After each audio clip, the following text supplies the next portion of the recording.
Alors, bon matin à tous. Je vais lire une petite allégorie que j'ai écrite. C'est fictif, mais ça se lit comme ceci. Ça s'appelle le procès. Dans une salle d'audience pleine à craquer. Jurez-vous de dire la vérité, toute la vérité et rien que la vérité? Je le jure, de répondre l'accusé. Après l'avoir inscrit comme pièce à conviction, le procureur de la couronne exhiba devant le jury un petit livre noir et dit à voix haute à l'accusé. « Avez-vous, oui ou non, affirmé aux témoins ici présents que ceci est la parole de Dieu inspirée et que votre vie est désormais régie par elle? » Oui, c'est exact. « Souplez-vous les allégations portées contre vous à l'effet que votre vie est radicalement changée après que vous ayez pris connaissance des paroles de ce livre? » Oui, votre honneur. Il semble aussi, selon la déposition de plusieurs témoins, que vous marchiez désormais honnêtement, loin de l'ivrognerie, de la luxure, de la débauche, des querelles et des jalousies. Est-ce exact? C'est exact, votre honneur. Et pour finir, il semble incontestable que votre visage reflète l'amour et la transformation de votre cœur en Jésus-Christ. Qu'avez-vous à répondre à cela? Que Dieu en soit loué. La foule indignée dut être ramenée à l'ordre par le magistrat qui, frappant sur son bureau avec son maillet, réclamait le silence. Et arborant un sourire de satisfaction teinté de mépris, l'accusateur se tourna vers le juge et s'exclama « Ce sera tout, votre honneur. Plus de questions. Le verdict, coupable. Et si nous étions accusés d'être chrétiens, aurait-on assez de preuves pour nous condamner? Prions. Seigneur Jésus, Seigneur notre Dieu, le thème de la fidélité, Seigneur, c'est quelque chose qui est dur à enseigner puis qui est dur à recevoir aussi parce que c'est quelque chose qui nous touche tous, tout le temps. Mais Seigneur, en même temps, la fidélité est quelque chose que l'on doit comprendre, même si c'est dur, parce qu'on manque souvent à ce niveau-là. Mais merci parce que dans ta grâce, dans ta miséricorde, dans ta patience envers nous, Seigneur, tu es toujours là quand même. Mais apprends-nous la fidélité. Apprends-nous la fidélité à travers nos vies, à travers nos expériences, mais aussi à travers le texte qu'on a vu, qu'on a commencé à voir il y a 2 semaines et qu'on va poursuivre ce matin, à travers la vie de Daniel. C'est sûr qu'on ne peut pas tout dire, tout voir à ce sujet-là, mais montre-nous à tous et chacun ce que tu as pour nous ce matin. Bénis ta parole dans nos cœurs. Amen. Alors, je vous invite à tourner dans Daniel au chapitre 6. Il y a 2 semaines, on avait abordé le thème de la fidélité envers Dieu et nous avions vu que des hommes envieux ou jaloux de la sagesse et de la position de Daniel avaient manigancé pour essayer de se débarrasser de lui. Et tout ce que Daniel avait à faire pour s'éviter la peine de mort aurait été de renier son Dieu ou de lui être infidèle en se prosternant devant le roi. Pas compliqué, hein? Mais vous savez, rester fidèle à Dieu, quand ça va bien, c'est relativement facile. Et je dis relativement parce que même quand ça va bien, on est capable d'être infidèle à Dieu.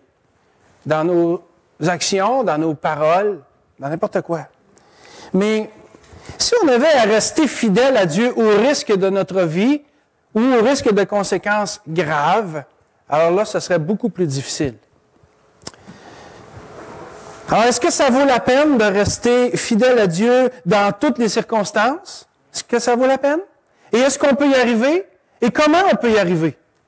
C'est ça qu'on a vu il y a 2 semaines. Si ça vous tente de l'écouter, vous n'étiez pas là, vous pouvez aller sur le site Internet pour voir ça.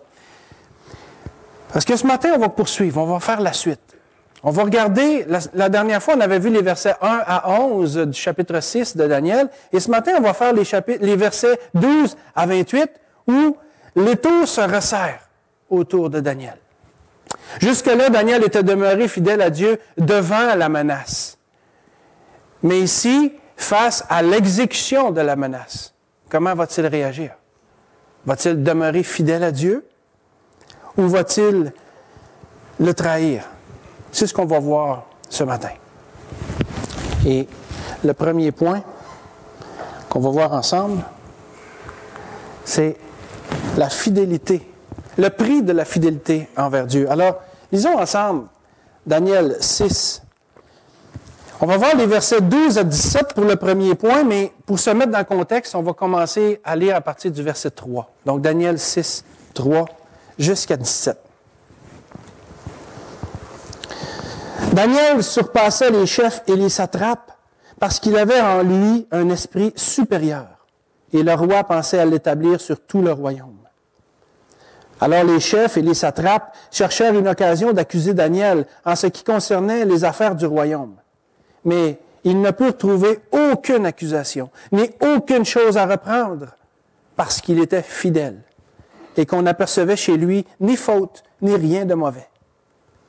Et ces hommes dirent, « Nous ne trouverons aucune occasion contre ce Daniel, à moins que nous n'en trouvions une dans la loi de son Dieu. » Puis, ses chefs et ses satrapes se rendirent tumultueusement auprès du roi et lui parlèrent ainsi.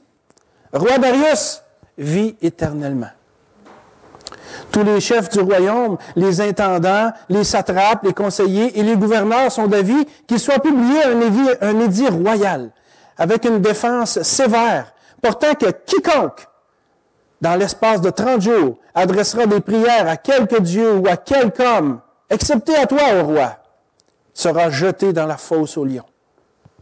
Maintenant, ô roi, confirme la défense et écris le décret, afin qu'il soit irrévocable, selon la loi des Mèdes et des Perses, qui est immuable. Là-dessus, le roi Darius écrivit le décret et la défense. Lorsque Daniel sut que le décret était écrit, il se retira dans sa maison, où les fenêtres de la chambre supérieure étaient ouvertes dans la direction de Jérusalem. Et 3 fois par jour, il se mettait à genoux, il priait et il louait son Dieu, comme il le faisait auparavant. Alors ces hommes entrèrent tumultueusement et ils trouvèrent Daniel qui priait et invoquait son Dieu.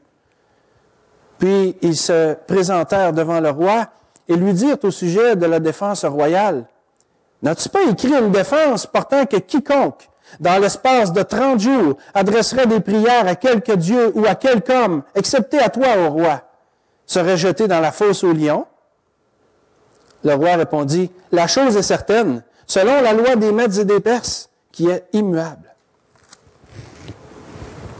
Ils prirent de nouveau la parole et dirent au roi, « Daniel, l'un des captifs de Juda, n'a tenu aucun compte de toi, ô roi, ni de la défense que tu as écrite, et il fait sa prière 3 fois par jour. » Le roi fut très affligé quand il entendit cela. Il prit à cœur de délivrer Daniel, et jusqu'au coucher du soleil, il s'efforça de le sauver. Mais ces hommes insistèrent auprès du roi et lui dirent, « Sache, ô roi, que la loi des Mèdes et des Perses exige que toute défense ou tout décret confirmé par le roi soit irrévocable. » Alors le roi donna l'ordre qu'on amène Daniel et qu'on le jette dans la fosse aux lions. Le roi prit la parole et dit à Daniel, « Puisse ton Dieu, que tu sers avec persévérance, te délivrer. » On apporta une pierre et on la mit sur l'ouverture de la fosse. Le roi la scella de son anneau et de l'anneau de ses grands, afin que rien ne soit changé à l'égard de Daniel. Toute une histoire, n'est-ce pas? Vous savez, la haine que les hauts fonctionnaires du royaume portaient à Daniel était intense. Il était tellement intense qu'ils étaient déterminés à se débarrasser de lui, coûte que coûte, par tous les moyens. Mais il n'était pas capable d'atteindre Daniel dans son intégrité politique ou dans sa vie de tous les jours, parce que Daniel, le texte nous dit, était un homme irréprochable, nous dit le verset 4, en ce qui concernait les affaires du royaume. Il n'était pas capable de l'atteindre par là. Alors, ils l'ont attaqué par sa foi et sa fidélité envers son Dieu. Et pour arriver à leur fin, ils ont premièrement manipulé le roi en flattant l'orgueil du roi. Vous savez, le roi ne se doutait pas que Daniel était visé, là. Il s'est juste fait manipuler. Bon, il est quand même responsable de ses actes, mais il s'est fait manipuler parce qu'ils l'ont laissé flatter son orgueil. Regardez au verset 7. « Quiconque adressera des prières à quelque dieu ou à quelque homme, excepté à toi, ô roi, sera jeté dans la fosse aux lions. Imaginez l'orgueil. Et le titre des rois, des Mèdes et des Perses, c'était d'être le roi des rois. Alors, imaginez son orgueil qui flattait. Hey, je suis un Dieu, moi, là. Hein? Les gens me prient. C'est à moi que les gens... C'est quand même quelque chose, là. Donc, ils ont su atteindre le roi comme ça. Parce que Daniel était apprécié par le roi. Et s'il avait dit, écoute, là, Daniel, ça n'aurait pas passé. Donc, ils ont manipulé. Ensuite, ils se sont servis d'un principe légal pour s'assurer que le roi ne changerait pas d'avis. C'est l'immuabilité de la loi des Mèdes et des Perses. Vous savez, la loi des Mèdes et des Perses était quelque chose d'immuable. Quand une loi était écrite, elle ne pouvait pas être transgressée. Et même le roi n'avait pas ce pouvoir-là. Il y a d'autres endroits dans la parole de Dieu où on nous parle de la loi des Mèdes et des Perses. Dans le livre d'Esther, par exemple. Souvenez-vous, Aman, le méchant, il était jaloux de Mardoché, le juif, et il voulait faire tuer Mardoché, mais aussi faire exterminer tous les juifs. Alors, qu'est-ce qu'Aman a fait? Il a fait un décret décrivant qu'à tel jour, à tel mois, tout le monde pourrait tuer les Juifs sans représailles. Et encore une fois, cette loi-là était immuable, et là, la reine Esther avait dû intervenir, mais au risque de sa vie, parce que même la reine Esther n'avait pas le pouvoir de faire changer cette loi-là, ni même d'influencer son mari. Alors, il y a eu de la magouille là-dedans. Bon, finalement, les choses ont bien viré. Vous lirez le livre d'Esther si vous voulez en savoir plus. Mais tout ça pour dire que la loi des Mèdes et des Perses, et on emploie cette expression-là des fois pour dire que c'est quelque chose d'immuable. Bon, humainement parlant. Parce qu'on sait que s'il y a une seule chose qui est immuable, c'est Dieu. La parole nous dit que Dieu est le même hier, aujourd'hui et éternellement. Mais pour les hommes, certaines choses sont immuables et ici, dans le royaume des Mèdes et des Perses, la loi l'était. Alors, les ennemis de Daniel, ses détracteurs, se sont servis de cette loi-là immuable en précisant que le décret était irrévocable pour essayer de se débarrasser de lui. Donc, premièrement, ils manipulent le roi. Ensuite, ils se servent de ce principe légal-là. Et au verset 13, ils vont finalement essayer de monter le roi personnellement contre Daniel. Regardez le verset 13. Ils dirent au roi, Daniel, l'un des captifs de Juda, n'a tenu aucun compte de toi. Voyez-vous, ils ne disent pas, n'a tenu aucun compte de la loi, là. N'a tenu aucun compte de toi. Ils essayent d'en faire une affaire personnelle.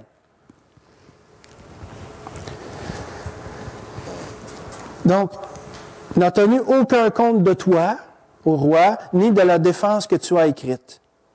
Et il fait sa prière 3 fois par jour. Vois-tu comment est-ce qu'il est méprisant envers le roi?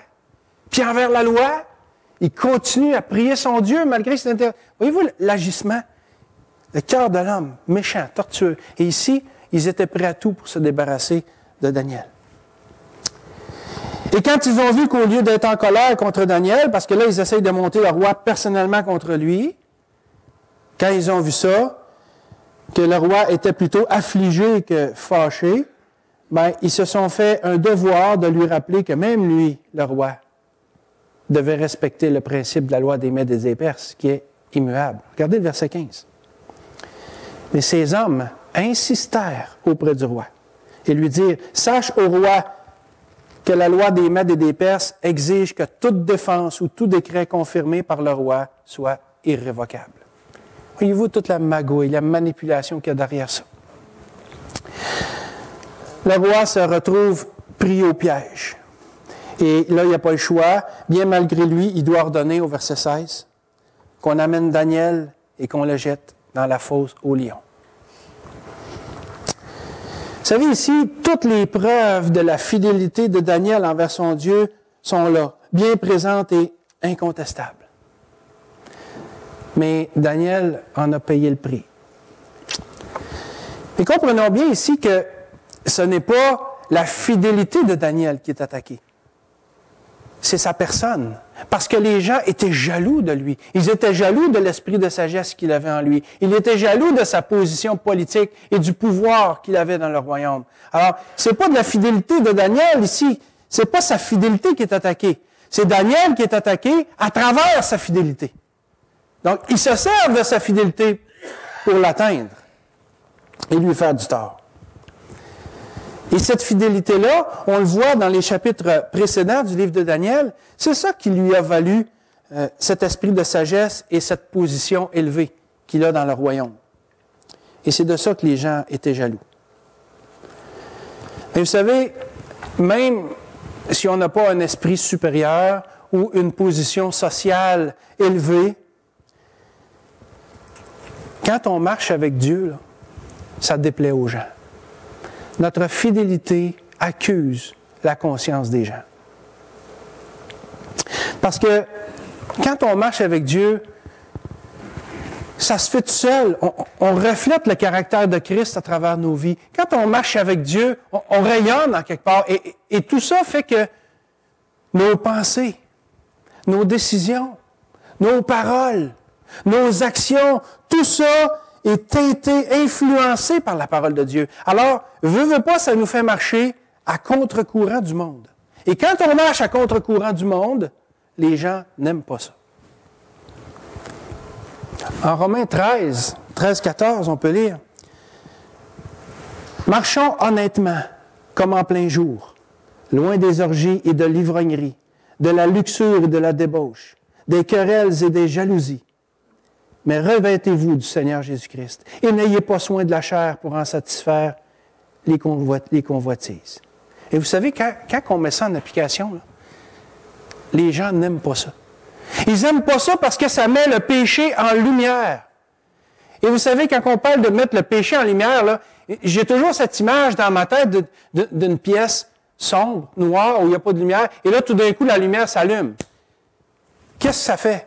Hein? Ça fait comme le matin, là, des fois, là, Vincent, il me texte tôt le matin, puis là, mon téléphone vibre, puis là, je le prends, je le regarde, puis là, je peux sur le bouton de la lumière. Ah! C'est comme, tout d'un coup, la lumière qui allume tout d'un coup, ça nous dérange. C'est ça que ça fait. Quand on marche droit avec Dieu, on met la lumière en péché, on met le péché en lumière et ça dérange. Ça agresse les gens.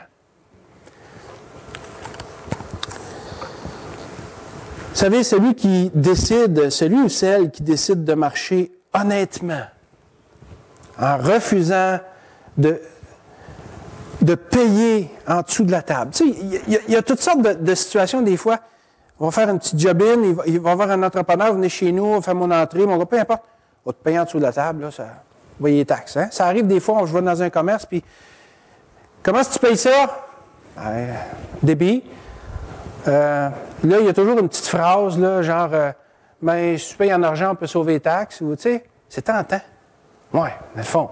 On peut me sauver une coupe de pièces, une coupe de dizaines de dollars. Je suis tenté de le faire. Mais si je veux marcher honnêtement avec le Seigneur, là, je vais me tenir droit puis je vais dire non. Je me souviens une fois, j'avais vendu une de mes autos, puis on était au bureau des licences pour le transfert de plaques. Et puis, la commis a dit, bon, quel est le prix de la voiture? Alors, l'autre personne dit, c'est un tel prix. Mais moi, je dis non, c'est pas ce prix-là, c'est ce prix-là. Puis là, elle me regarde en voulant dire, ouais, mais là, c'est parce que là, tu me feras pas sauver les taxes. Je dis non, il n'y a pas de taxes à sauver, c'est ça le prix. C'est ça le prix. Ça dérange les gens. Puis j'ai passé un peu pour un extraterrestre, là. Après, elle m'a dit, mais voyons, tout le monde fait ça. Oui, mais moi, je ne suis pas tout le monde. J'ai ce défaut-là, je ne suis pas tout le monde. Et ça dérange les gens. Si on veut marcher honnêtement avec le Seigneur, ça va déranger quelqu'un tôt ou tard. La jeune femme qui va décider de se garder pure et vierge pour l'homme de sa vie, elle va faire rire de elle. Ben voyons, c'est des vieilles affaires, ça. Faut bien là, il y a tout ça, je ne dirai pas, mais il y a toutes sortes de répliques là, pour dire à la jeune femme qui veut se garder pure, qui veut se garder vierge, qu'elle n'est pas correcte. Pourquoi qu'on n'est pas correct de vouloir marcher fidèlement avec Dieu? Il y a un prix à payer. Le jeune homme qui va décider de ne pas aller fêter dans les bars avec ses amis, qu'est-ce qui va arriver? Il va se faire mettre de côté. Il va se faire exclure. Quand on veut marcher fidèlement avec le Seigneur, il y a un prix à payer. On ne sera pas toujours jeté dans la fosse au lion, mais on va avoir un prix à payer. Quand on refuse d'embarquer dans du chiolage, vous savez, les autres, là, ah non, mais on peut le parler, là. Ça, on peut le parler, là, ça, c'est du chiolage. C'est du chiolage déguisé parce qu'on ne veut pas l'assumer. Puis des fois, on est dans un groupe avec des personnes, puis les gens chiolent, puis là, c'est facile d'embarquer là-dedans. D'un, parce qu'on aime ça. Ça nourrit notre intérieur, quelque part. Il y a toujours quelque chose, un détail croustillant qui fait qu'on aime ça, chialer. Mais si avant de le faire, là, on se rend compte que non, c'est pas correct. J'aurais le goût, là, mais je veux mater ma chair. Là. Donc, puis là, il faut crier à Dieu et dire, Seigneur, donne-moi la force de ne pas embarquer là-dedans, dans ce chiolage-là. Mais si on ne le fait pas, qu'est-ce qui arrive? On va créer un malaise dans le groupe. Parce que là, on est tout seul à ne pas vouloir le faire. Là. Alors, souvent, on embarque. C'est plus simple comme ça. Mais si on veut marcher honnêtement, loin des querelles, des jalousies, et revêter le Seigneur Jésus-Christ, et ne pas avoir soin de la chair pour en satisfaire les convoitises, il y a un paquet de choses qu'on va devoir renoncer. Et c'est pas facile. C'est le prix qu'on a à payer pour le faire. Soit qu'on va se faire exclure, soit qu'on va se faire moquer, ou peu importe. Vous savez, quand on ne se conforme pas au monde, les gens n'aiment pas ça parce que ça les accuse. Alors, ça peut arriver que parce que ça les accuse, ils vont s'en prendre à notre foi. Et même à travers les chrétiens, même entre chrétiens, ça peut arriver là. On sait bien, lui, il est fanatique. On sait bien, lui, il est légaliste. On sait bien, lui, il est comme ça. Si c'est des incroyants, moi, je me souviens une fois à l'usine, je me souviens pas exactement qu'est-ce que c'était, mais j'avais refusé de faire quelque chose. Et puis, les gars étaient mécontents dans la salle de repos, puis il y en a un qui dit, bon, c'est bien, lui, il est dans Jésus. En voulant dire, ben oui, tu sais, c'est ma foi qui est attaquée, là. Ben, en fait, non, c'est moi, à travers ma foi. Comme Daniel.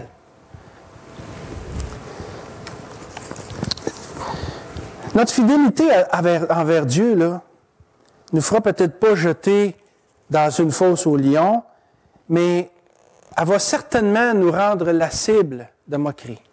Nous faire exclure parfois d'un groupe. Hein, dans mes amis, mais voyons, toi, jeune femme, là, jeune fille, là, tu veux te garder pure et vierge. Qu'est-ce que c'est ça? On ne fait pas ça, nous autres. Puis, ben voyons, tu viens pas fêter des bars, toi. Ben voyons, on va se faire exclure. C'est comme ça que ça marche. On peut se faire attirer toutes sortes de conséquences. Mais la question, c'est, est-ce qu'on est prêt à en payer le prix? On a vu dans l'autre message il y a 2 semaines que ça vaut la peine de payer le prix. Je ne reviendrai pas là-dessus, mais à cause de ce que Jésus a fait pour nous à la croix, oui, ça vaut la peine de payer le prix. Oui, ça vaut la peine. Ça vaut la peine de rester fidèle jusqu'au bout à Jésus-Christ parce qu'il nous a pardonné nos péchés et qu'il nous a donné la vie éternelle. Et ce n'est pas quelque chose de quétaine. Ce n'est pas quelque chose de petit, cela. C'est quelque chose d'extraordinaire. Et juste pour ça, ça vaut la peine. Parce que je dis juste pour ça, mais dans le fond, c'est tout. Ce que Christ a fait pour nous, c'est tout. Certains d'entre vous avaient...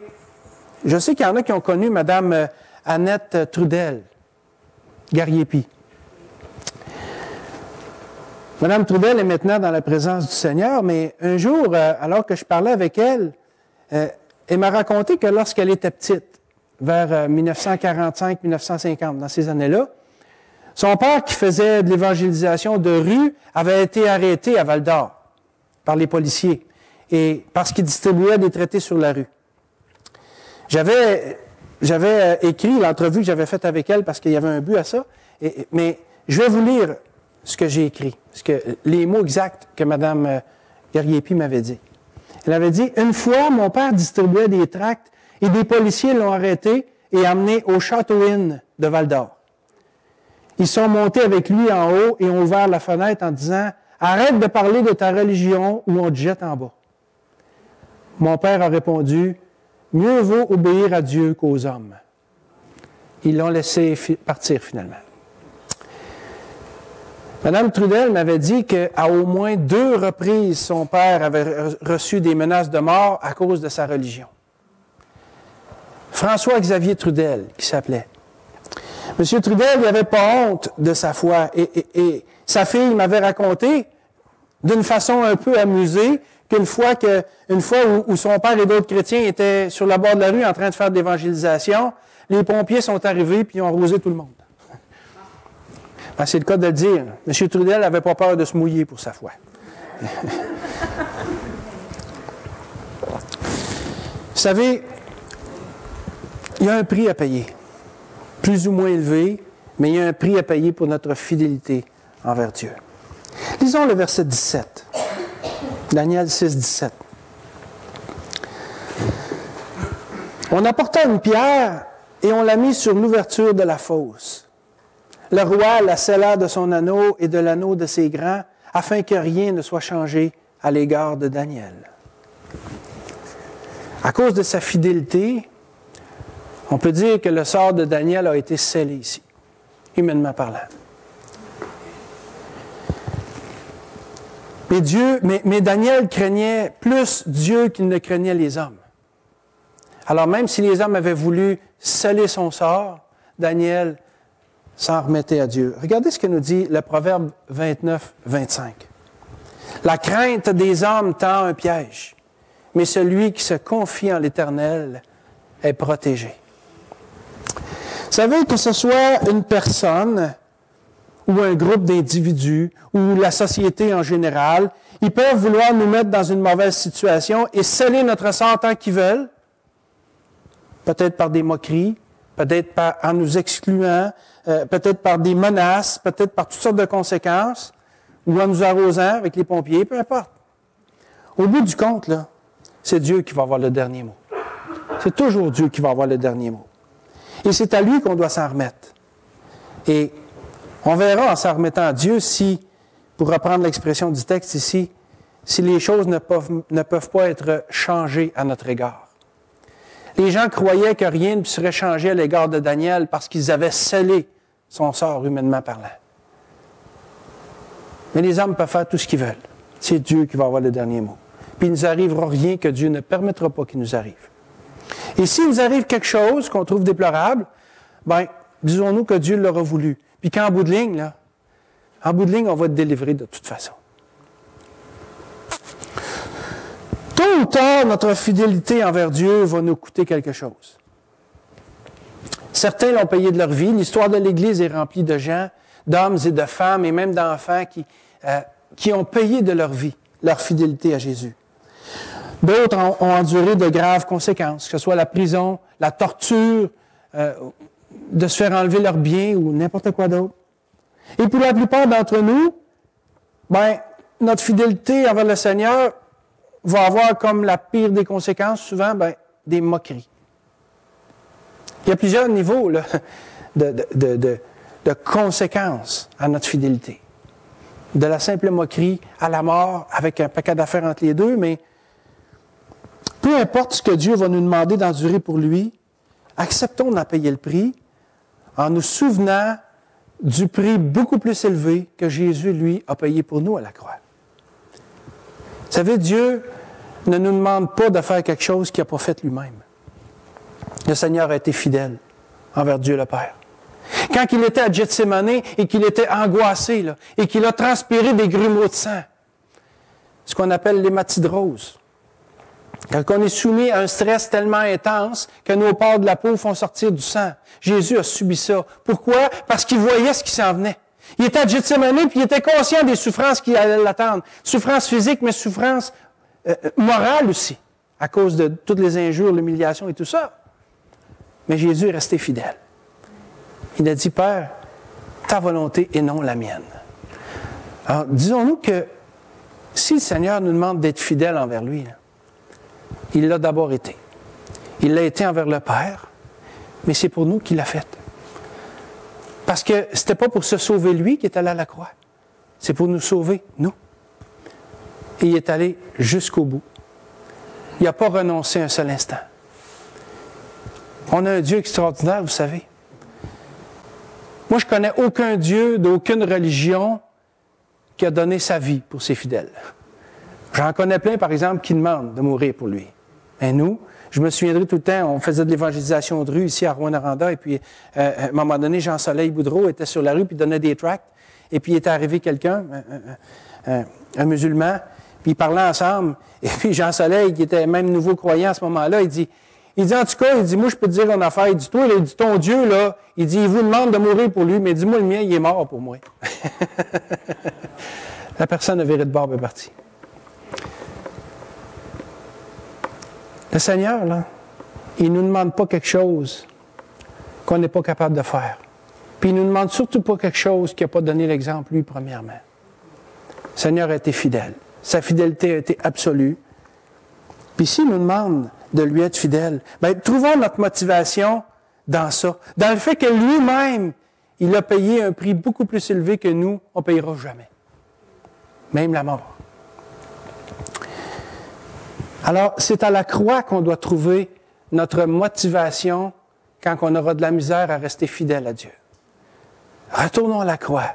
Pensons à ce que Jésus a fait, puis trouvons là notre motivation, parce que le meilleur moyen de vaincre dans les temps difficiles, c'est d'adorer. Le meilleur moyen qu'on puisse faire pour passer au travers d'une période difficile, c'est d'adorer notre Seigneur. Il se passe des choses extraordinaires dans ce temps-là. Parce qu'on remet Dieu au premier plan. Et vous savez, quand on prie, plus on regarde à Dieu, là, plus on se souvient de comment Dieu est grand, plus nos problèmes diminuent. Et quand on fait confiance à Dieu à travers l'épreuve, on l'adore à un très haut point. Parce que ça démontre notre confiance en lui. Deuxième point. La mise à l'épreuve de la fidélité envers Dieu. On va lire les versets 18 à 24. Daniel 6, 18 à 24. Le roi se rendit ensuite dans son palais. Il passa la nuit à jeun. Il ne fit point venir de concubine auprès de lui, et il ne put se livrer au sommeil. Le roi se leva au point du jour avec l'aurore, et il alla précipitamment à la fosse aux lions. En s'approchant de la fosse, il appela Daniel d'une voix triste. Le roi prit la parole et dit à Daniel, « Daniel, serviteur du Dieu vivant, ton Dieu que tu sers avec persévérance, a-t-il pu te délivrer des lions? » Et Daniel dit au roi, « Roi, vis éternellement! Mon Dieu a envoyé son ange et fermé la gueule des lions. Ils ne m'ont point fait de mal, parce que j'ai été trouvé innocent devant lui. Et devant toi non plus, ô roi, je n'ai rien fait de mauvais. » Alors le roi fut très joyeux, et il ordonna qu'on fasse sortir Daniel de la fosse. Daniel fut retiré de la fosse, et on ne trouva sur lui aucune blessure, parce qu'il avait eu confiance en son Dieu. Le roi ordonna que ces hommes qui avaient accusé Daniel soient amenés et jetés dans la fosse aux lions, eux, leurs enfants et leurs femmes. Et avant qu'ils soient parvenus au fond du puits, les lions les saisirent et brisèrent tous leurs os. Le roi, il était peut-être soumis à la loi des Mèdes et des Perses qui est irrévocable, même s'il s'était fait manipuler. Mais ici, là, il leur a montré qu'on ne manipule pas le roi. Alors, il a fait tuer ces gens-là et leurs familles. On peut dire, c'est cruel. Pourquoi il a fait tuer leurs femmes, leurs enfants aussi? Les autres, il n'y avait rien à voir là-dedans. Bien, c'est comme ça que ça se passait dans l'Antiquité. Parce que, premièrement, il voulait faire un exemple. Avant d'agir mal envers le roi, sachant que si je me fais prendre, ma famille va y passer aussi, je vais y penser à deux fois.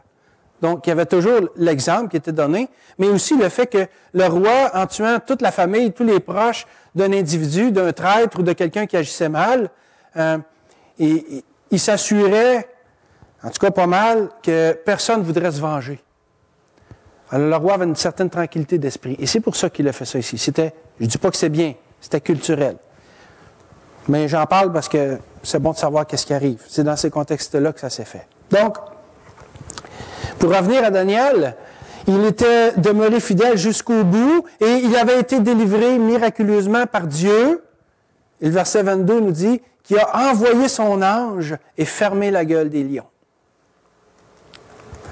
Et ce verset-là nous dit aussi que Daniel a été trouvé innocent devant Dieu. Vous savez, c'est ça qui devrait être notre première préoccupation. Des fois, on ne peut pas. Des fois, on est un peu soumis à la loi des Mèdes et des Perses dans ce sens qu'on ne peut pas esquiver la conséquence qui va tomber sur nous. On est obligé d'y faire face. Et il n'y a rien qui va changer si Dieu veut que ce soit comme ça. Alors, quelle devrait être notre première préoccupation quand notre fidélité envers Dieu est mise à l'épreuve? C'est d'être trouvé innocent devant lui, c'est-à-dire approuvé par lui. Vous savez, si je me retrouve dans une situation où je ne sais pas si j'ai bien agi, je ne sais pas si j'ai fait si j'ai pris la bonne décision, puis là, on fait le mal, on vit mal avec ça. Là. Et pas obligé d'être en relation avec Dieu, peu importe, là, que ce soit au niveau professionnel, à l'école, avec des amis, dans notre couple. Ou des fois, on fait quelque chose, on dit quelque chose, puis on s'y tient, mais il y a un petit doute en dedans nous. Est-ce que je suis vraiment correct, moi, là? Ça se peut-tu que je me trompe? Tu sais, on file comment à ce temps-là? On file mal. Mais quand on prend une décision pour Dieu, là, c'est le même questionnement qu'on doit avoir, mais on doit chercher à être trouvé innocent devant lui. Donc, si je subis une conséquence à cause de ma foi, à cause que ma fidélité envers Dieu m'amène là, eh bien, je pense que l'ancre à laquelle je dois m'accrocher, le rempart auquel je dois m'agripper, c'est vraiment de dire, je suis dans la volonté de Dieu. Je fais ce que Dieu veut que je fasse. Dieu m'approuve. Et ça devrait être pour nous, pas une assurance, je cherche le mot, là, un réconfort. Tiens. C'est ça qui devrait nous stimuler, nous motiver à dire, peu importe ce qui va arriver, là, je suis trouvé innocent devant Dieu. Daniel n'avait rien fait pour se ramasser là. Il avait été fidèle, mais il était content dans son cœur, dans son âme, parce qu'il était innocent, il était approuvé de Dieu. Il avait été éprouvé et il était approuvé de Dieu. Et c'est dans ce sens-là qu'il dit ça. Et c'est ça qui était sa joie. Et vous savez, même si Daniel là, avait accepté de se prosterner devant le roi, ça n'aurait pas changé. Ça n'aurait rien changé. Ça n'aurait fait que retarder le problème. Parce que ses ennemis à Daniel, là, ils lui en voulaient à mort. Alors, s'il n'avait pas réussi ici à l'empêcher de se prosterner devant le roi, il aurait réussi à le piéger sur autre chose plus tard. Parce que leur décision était arrêtée. Il faut se débarrasser de lui. Alors, s'il n'avait pas réussi ici avec ça, il aurait réussi avec d'autres choses plus tard. Donc, le problème aurait juste été retardé. La fidélité de Daniel aurait été remise en cause tôt ou tard. Mais, qu'est-ce qui serait arrivé si Daniel n'avait pas été fidèle à Dieu? Supposons que Daniel là, était monté dans sa chambre, puis là, il aurait eu peur tout d'un coup, là, il serait tombé dans la crainte du piège, dans le piège de la crainte des hommes, voilà. Qu'est-ce qui serait arrivé? Il aurait certainement vécu avec cette culpabilité-là sur les épaules toute sa vie. Ça, c'est dur à vivre, le poids de la culpabilité. Pas juste envers Dieu, hein. Qu'on agit mal envers quelqu'un, là, puis que le poids de la culpabilité nous gruge, là. Comment est-ce qu'on se sent dedans? Avez-vous déjà entendu parler de la tour de Constance? La tour de Constance, c'est une fortification militaire qui a été érigée au 13e siècle, en 1242, pour protéger le port et la cité d'Aigues-Mortes, dans le sud de la France. Avec le temps, la tour de Constance est devenue une prison pour femmes. Et 500 ans plus tard, la tour de Constance, oui, c'est ça, était devenue une prison pour femmes dont le crime de ces femmes-là était d'être chrétiennes. On enfermait dans la tour de Constance des femmes huguenotes. Les huguenots, je n'expliquerai pas tout ça de long en large, mais les huguenots, c'était des protestants, c'était des chrétiens en France à ce moment-là. Et c'était un crime. Alors, dans cette tour-là, il y a eu une femme qui s'appelait Marie Durand. Marie Durand a été emprisonnée dans la tour de Constance en 1730. Elle avait 15 ans. Elle a été emprisonnée là pour sa foi. Parce que les autorités voulaient faire pression sur son mari, sur son frère, qui étaient des prédicateurs du désert. Donc, ils se cachaient, ils allaient à l'écart de la ville avec des petites tribunes en bois qu'ils emmenaient. Ils prêchaient l'Évangile, souvent dans des endroits reclus, dans des granges, dans des grottes, peu importe. C'était des prédicateurs et ça dérangeait. Et ils essayaient de le coincer et ça ne marchait pas. Alors, pour faire pression, ils ont envoyé Marie Durand dans la tour de Constance. Ils ont fini par le coincer, par coincer son mari, son frère, qui ont été, je crois, envoyés aux galères pour le reste de leur vie. Marie avait 15 ans, elle était mariée depuis peu, elle n'a jamais revu son mari. À l'âge de 15 ans, elle est envoyée dans la tour de Constance pour sa foi, et elle en est sortie 38 ans plus tard.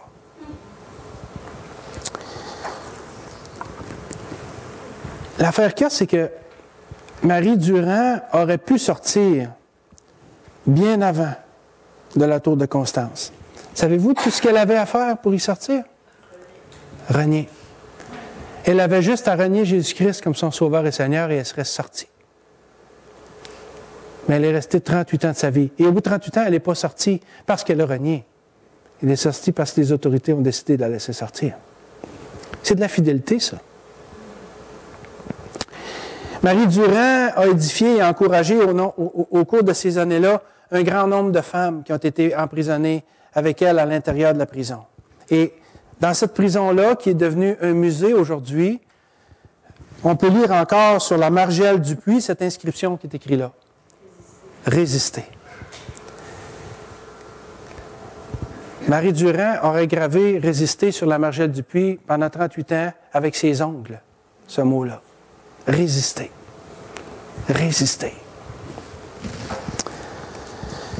L'histoire raconte qu'au fil du temps, plusieurs femmes ont finalement renié Jésus pour sortir de là.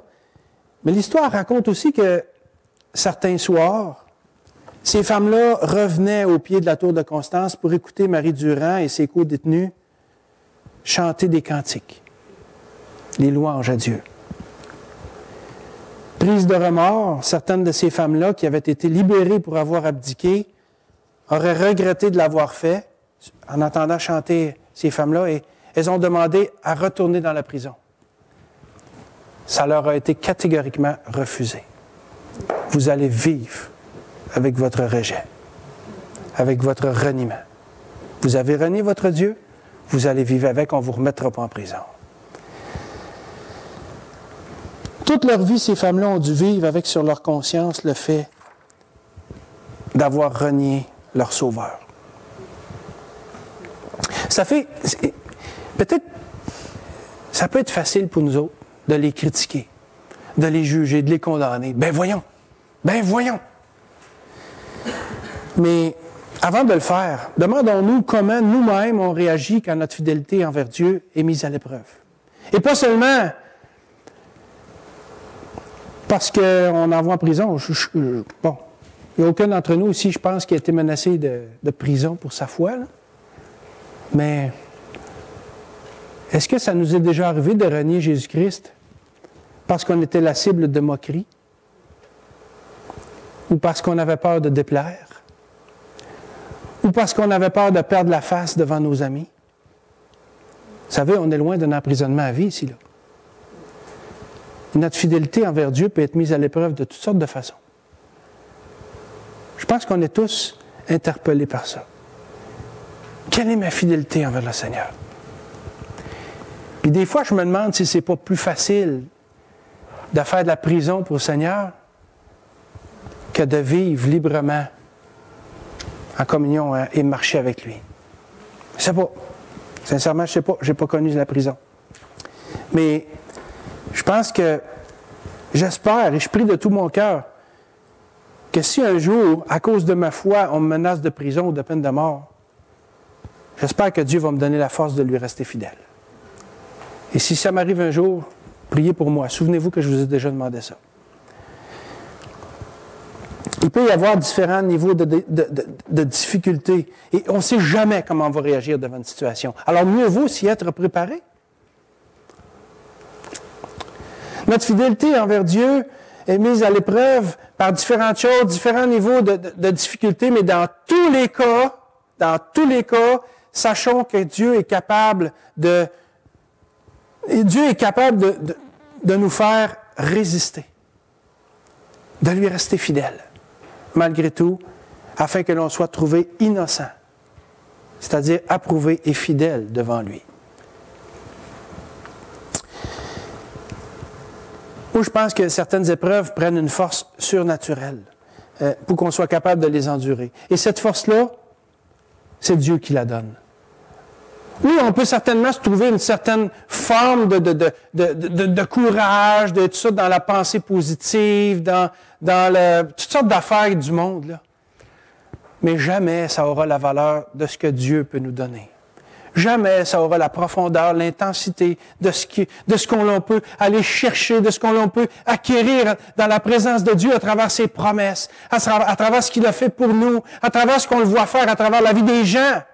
C'est dans la présence de Dieu qu'on va trouver ce qu'on a besoin pour demeurer fidèle. C'est dans la présence de Dieu qu'on va trouver cette force-là et qu'on va être capable de dire avec l'apôtre Paul en Philippiens 4,13, « Je puis tout par celui qui me fortifie. » Alors, si on souhaite être capable de rester fidèle à Dieu, attendons pas d'être jetés dans une fosse pour nous fortifier en lui. Commençons maintenant. Et entretenons ça à chaque jour de notre vie. Aujourd'hui peut être le premier jour de notre vie à se fortifier avec le Seigneur, de plus en plus, jusqu'à la fin. Puis Dieu va nous éprouver, là. C'est sûr que Dieu va nous éprouver. La question, c'est pas est-ce que Dieu va nous éprouver? Oui, tôt ou tard, notre foi va être mise à l'épreuve. Notre fidélité envers Jésus va être mise à l'épreuve. La question, c'est pas ça. La question, c'est est-ce que je vais être trouvé innocent devant lui? Est-ce que, peu importe ce que vont penser les gens autour, est-ce que Dieu me regarde d'un regard favorable? C'est ça la question. C'est ça qui devrait nous interpeller. Et ça, c'est dans la prière, dans la méditation de la parole de Dieu, dans notre marche quotidienne avec le Seigneur qu'on va trouver cette force-là, qu'on va être capable d'alimenter cette force-là, qu'on va être capable de trouver notre pleine satisfaction en lui. C'est dans la présence de Dieu. Cherchez pas ailleurs. Vous ne trouverez jamais l'équivalent ailleurs. Jamais.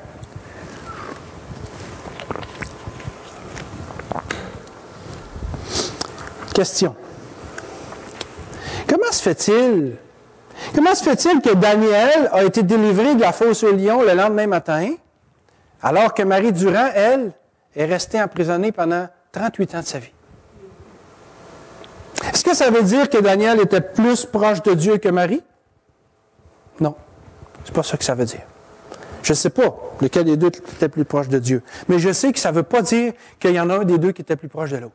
C'est pas parce que Daniel a été libéré le lendemain matin qu'il était plus proche de Dieu. Puis c'est pas parce que les lions étaient végétariens non plus. Ça n'a rien à voir. La raison, c'est que Dieu a un plan différent pour chacun. Puis si Dieu va envoyer un ange pour nous libérer, alors gloire à Dieu.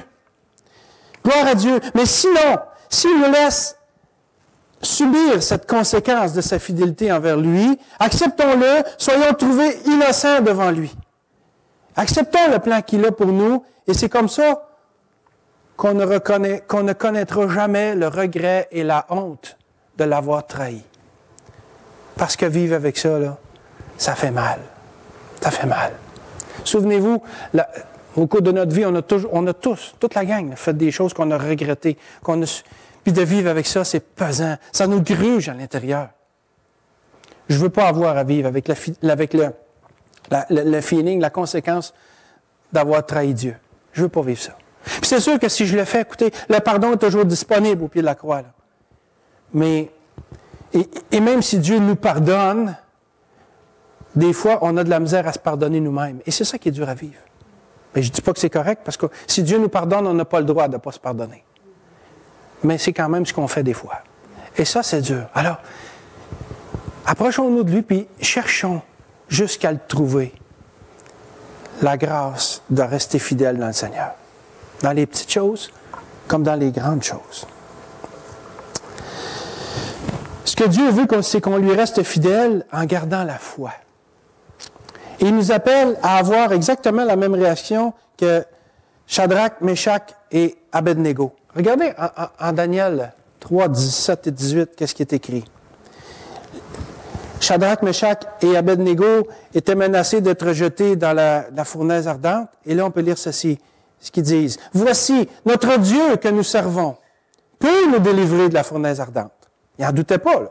Il peut nous délivrer de la fournaise ardente. Et il nous délivrera au roi. Sinon,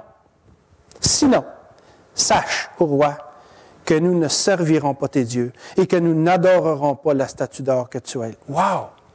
Wow! C'était des hommes de Dieu. Moi, je me dis, wow! Ces gens-là étaient prêts à subir la conséquence. Ils croyaient dans la souveraineté de Dieu. Ils savaient que Dieu était capable de délivrer. Puis, avant même d'être jetés dans la fournaise, ils ont dit, oh, ben là, Seigneur, écoute, c'est quand même moi, là, tu sais que je suis bon avec toi, là, faut que tu me délivres. Non, c'est pas ça qu'ils ont fait. Puis il dit, ah ben là, Seigneur, si tu fais ça, t'es pas correct. Non, regarde, Seigneur fera ce qu'il voudra. Puis on pense, il est capable de nous délivrer, puis on pense qu'il va nous délivrer. Mais sache que s'il le fait pas, on va lui rester fidèle. Pareil. Wow! Ça, là, ce verset-là, là, peut servir de motivation pour l'adoration. C'est de l'adoration, ça, là, qu'ils ont fait envers Dieu. Hey! Mettons-nous dans notre circonstance, dans cette situation-là, ils font suffisamment confiance à Dieu pour endurer la mort, brûler vif s'il le faut, parce qu'ils l'aiment à un point tel qu'ils s'en remettent à lui totalement. C'est de l'adoration, ça. Quelle grande foi! C'est en restant fidèle à Dieu, au point d'aller jusqu'au bout, qu'on va être trouvé innocent devant lui. Puis en plus, ça va être de notre part une grande marque d'adoration. Vous savez, Dieu n'a jamais promis de nous enlever nos épreuves. Ça, c'est l'évangile de prospérité, et vous le savez, j'en parle souvent, je suis totalement contre ça. Viens chrétien, puis tu n'auras plus de problème de santé, plus de problème d'argent. Ça, c'est faux. Il n'y a rien de plus faux que ça, là. Alors, Dieu n'a jamais promis de nous enlever nos épreuves, mais il a promis de nous garder à travers l'épreuve. Savez-vous pourquoi? Parce que la volonté de Dieu ne nous amènera jamais là où sa grâce ne nous protège pas. La volonté de Dieu ne nous amènera jamais là où sa grâce ne nous protège pas. Et sa protection, vous savez, ça ne veut pas dire l'absence d'épreuve. Mais là, si Dieu me protège, comment ça se fait que j'ai un épreuve? C'est pas ça que ça veut dire, là. Sa protection, c'est pas l'absence d'épreuve, c'est pas la mort non plus. Sa protection, c'est la force de résister et de lui rester fidèle à travers l'épreuve, avec l'assurance qu'il contrôle toutes les situations. Et là, sa protection. Puis vous savez, s'il ne nous délivre pas ici, là, de l'autre côté, là, on va être délivré totalement. Alors souvent, nous autres, on regarde à ce qui est en avant de nous, mais c'est à la finalité qu'il faut regarder. C'est à la fin. Qu'est-ce qui va se passer à la fin? Martin Luther, regardez ce que l'apôtre Paul nous dit en 1 Corinthiens 10-13. Aucune tentation ou épreuve ne vous est survenue qui n'ait été humaine, c'est-à-dire qui n'est pas commune à tous les hommes. Et Dieu, qui est fidèle, ne permettra pas que vous soyez tentés au-delà de vos forces. Mais avec la tentation, il préparera aussi le moyen d'en sortir afin que vous puissiez la supporter. Et là, la protection de Dieu. Martin Luther a dit un jour, « Ils ont donné à notre maître une couronne d'épines. Pourquoi devrions-nous espérer avoir une couronne de roses? » Alors Dieu ne nous enlèvera pas nos épreuves, mais Dieu promet de nous garder à travers l'épreuve, de nous donner cette conscience qu'on est approuvé de lui et de nous donner cette confiance qu'il est au contrôle d'absolument tout. Et c'est comme ça qu'il nous garde. Et même si dans son plan, on doit mourir, on doit souffrir, en bout de ligne, on va être totalement délivré pour l'éternité dans sa présence. Elle est là, la souveraineté de Dieu. C'est comme ça que Dieu nous garde.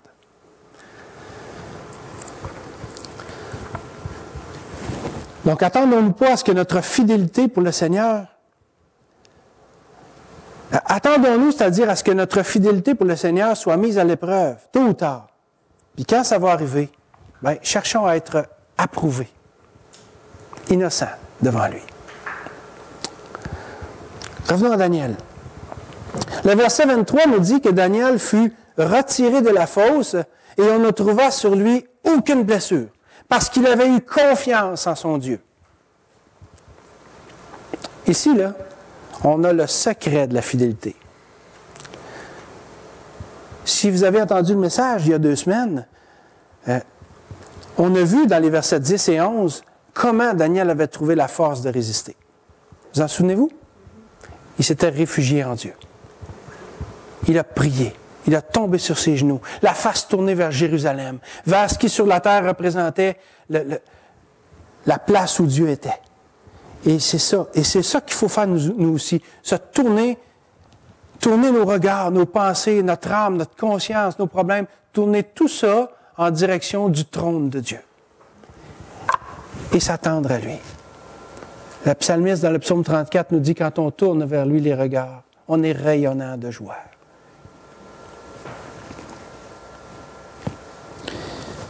Daniel s'était réfugié en Dieu et maintenant il est délivré parce qu'il a eu confiance en Dieu.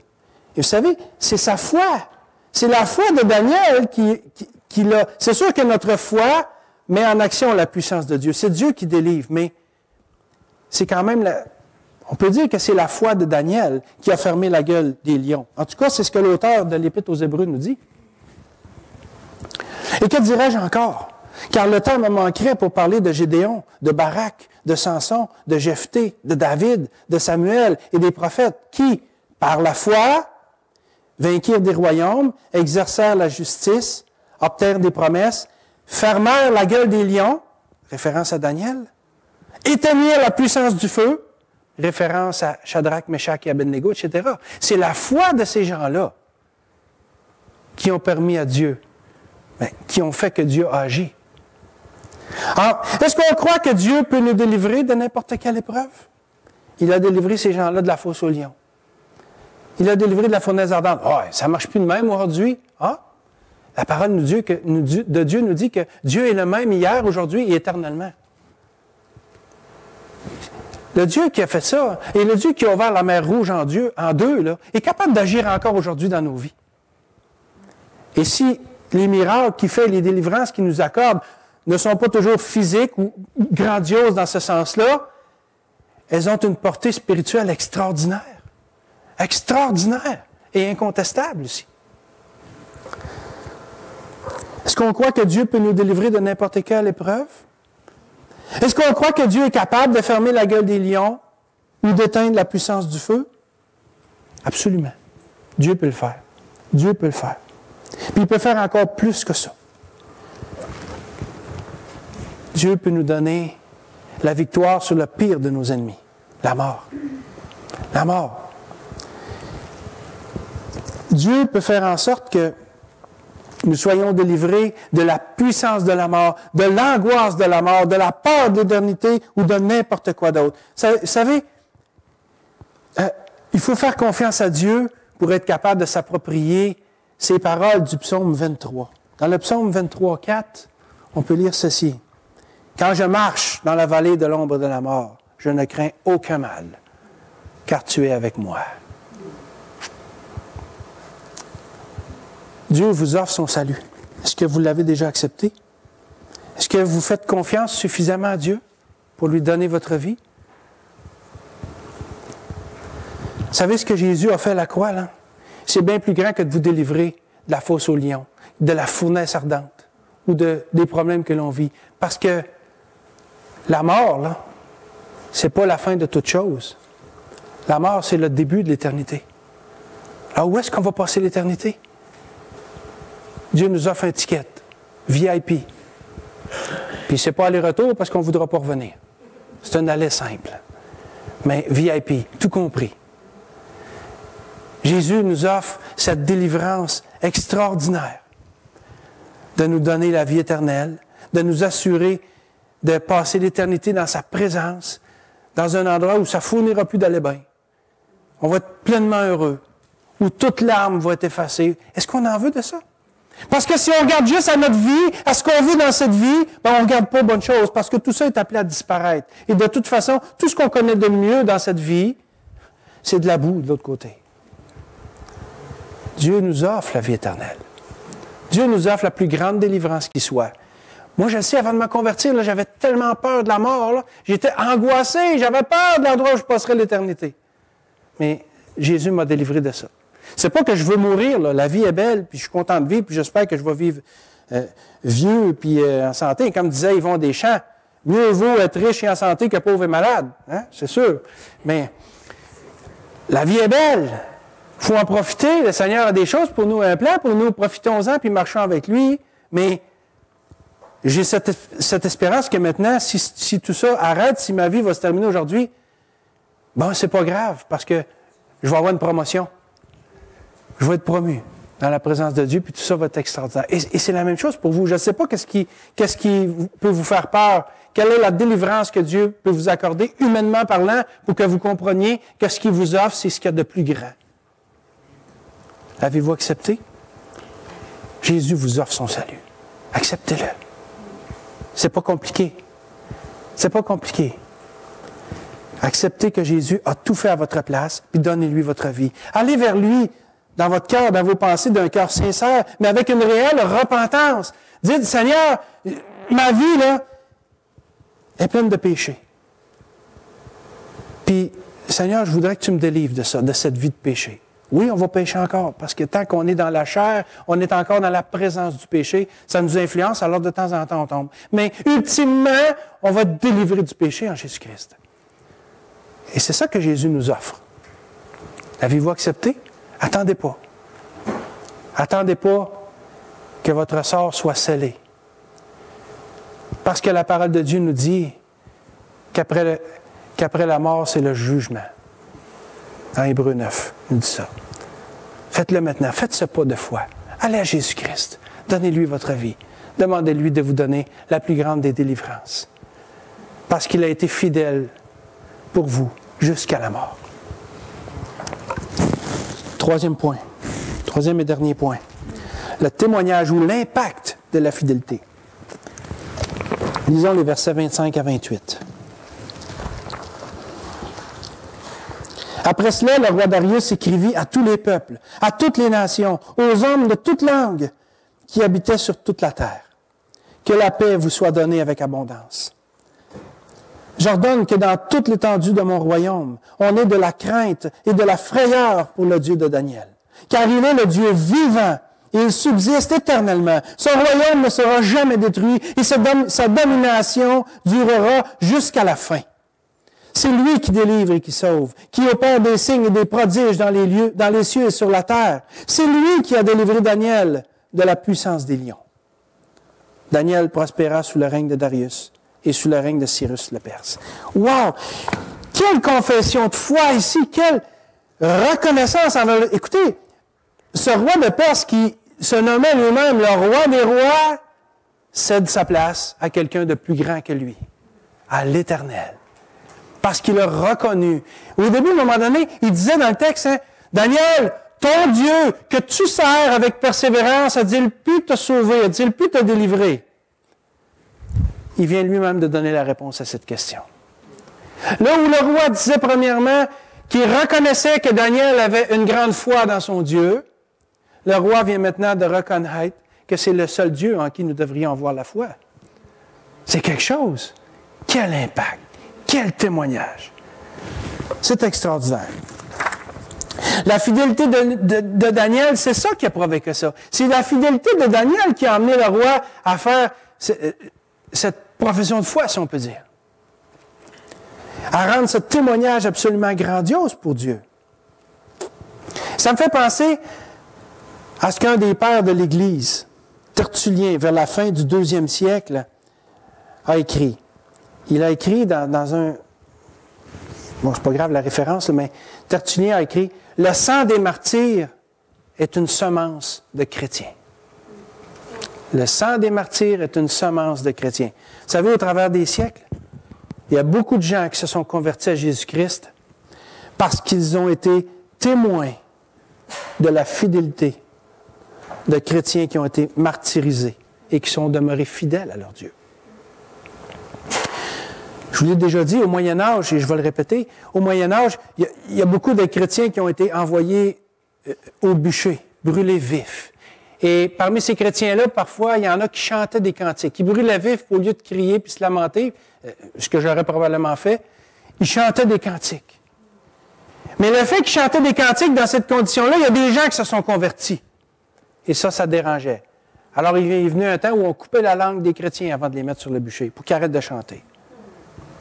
Mais ça n'a pas empêché les gens de se convertir. Parce que le sang des martyrs est une semence de chrétiens. Vous savez, l'impact de notre fidélité envers Dieu se transforme toujours en témoignage. Puis on n'a pas besoin d'être emprisonné ou condamné à mort pour ça.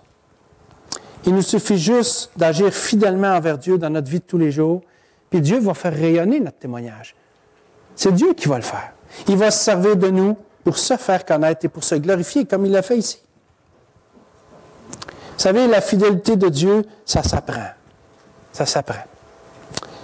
Il suffit juste de commencer par des petites choses, puis on va se fortifier, puis quand les plus grandes épreuves vont venir, bien, on va être capable aussi de tenir ferme. Et Dieu, c'est comme ça qu'il travaille. Il nous apprend des petites choses pour nous emmener plus loin. On est à l'école de Dieu constamment. De façon ultime, on est déjà délivré du pire des fléaux, la mort éternelle. Parce que en Jésus-Christ, nous avons cette victoire. Et c'est parce que c'est en étant en Jésus-Christ qu'on pourrait être retrouvé innocent devant Dieu, le jour où on va comparaître devant lui. Alors, demandons au Seigneur qu'il nous fasse la grâce, que si un jour nous sommes accusés d'être chrétiens, il y a suffisamment de preuves pour nous condamner. Seigneur, apprends-nous la fidélité. Amen.